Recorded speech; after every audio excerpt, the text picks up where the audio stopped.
দেখছে AGT Live 24/7। This is AGT Live 24/7।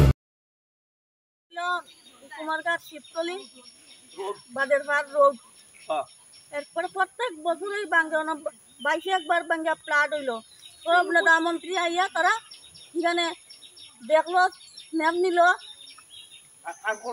খাস এখনো করছো না। আজকে অত বছর ধরে সরকারের পরে সরকারায় তবু বান্ডিকান ঠিক হয় না। বাংতে এখন করে দরজাত বাড়ি থাকতে হয় না। তারা আইয়া প্রত্যেক বছর দেখিয়ে কেন কিতা করে, কোনো কাজও করে না তারা। সব নেতামন্ত্রী কেন বা কালকে রাতে দেখলাম বাপকে খালি গাড়ি আর গাড়ি যেমন তারা ফাতারে হয়ে গেছে আর বাদর উপরে হইয়া জলা খাই দিছে। বানও বাঙ্গা বন্ধ হয়ে গেছে। আজকে রাইতো না, জলদি তো কমে আজ রাইতো না। তারা কালকে ফাতারে হয়ে গেছে জলা খাই দিছে আর রাইতো না। তো আবার যখন প্লাট আইব তখন আইয়া তারা দেখবেন আর কিনা হইতাম বা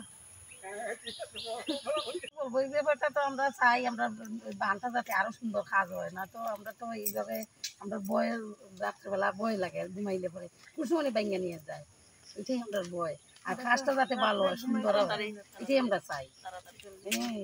কাজটা যাতে এইভাবে হইলে তো আসলে বয়ের কারণ রাত্রেবেলা ঘুমাইলে বয় লাগে, কুসুমনি বাইঙ্গা নিয়ে যায়। কোন এলাকাতে সমস্যাটা?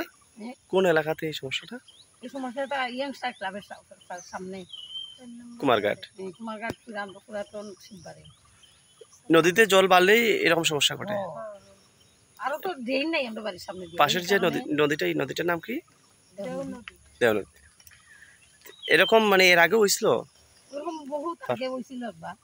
তো ওই সময় এইভাবে তারা তো রাতারাতি কাজ শুরু করে দিয়ে সেটা তারা মোটামুটি কাজ ভালোই হবে। দেখতেছি রাস্তার দুনো পাশে 9টি গেট ফেলানো হয়েছে, কি কারণে 9টি গেট? ওই তো মানুষের গাড়ি নিয়ে আইতো না, এই বান্ধের ক্ষতি হইতেছে এই কারণে। আচ্ছা, নদী ভাঙ্গন রোধ করার জন্য ওটা করা হয়েছে না? আচ্ছা, আর কি বলবেন? হীরাপুর পশ্চিম পাড়ায় গোমতী নদীর সাইডে যে আমরা রোডটা আছে মহারানী, ওই রোডটা গত রাত্রে বৃষ্টি ভাঙছে। ভাঙানোর পরে এখন ছোটো ছোটো অটো গাড়ি যাইতে আছে, বড় গাড়ি তো কোনো যাওয়ানোর রাস্তাই নাই। বড় গাড়ি যদি যায় তাহলে বা অ্যাক্সিডেন্ট হতে পারে, নদীর দিকে পড়তে পারে। তাই আমরা সরকারের কাছে কইতে আছি তাড়াতাড়ি আমাদের রোডটা যেমন পরিষ্কার করে বা ঠিক করে আছে। কখন হয়েছে ঘটনাটা? এটা কালকে রাত্রে হয়েছে। আচ্ছা, পানীয় জলে কি কোনো অসুবিধা হয়েছে? পানীয় জলের অসুবিধা তো খাওয়ানোর জলের রাস্তা বদ্ধ হয়ে গেছে। এখন তো এইদিকে যারা আছে পাইপ লাইন ভাঙছে, তারা তো খাওয়ানোর কোনো জলে পাইতো না। অন এটা ঠিক না করলে কি তারা জল খাইতে পারবো? কি বর্ষার কারণে এই ঘটনা ঘটে? হ্যাঁ, বর্ষার কারণে।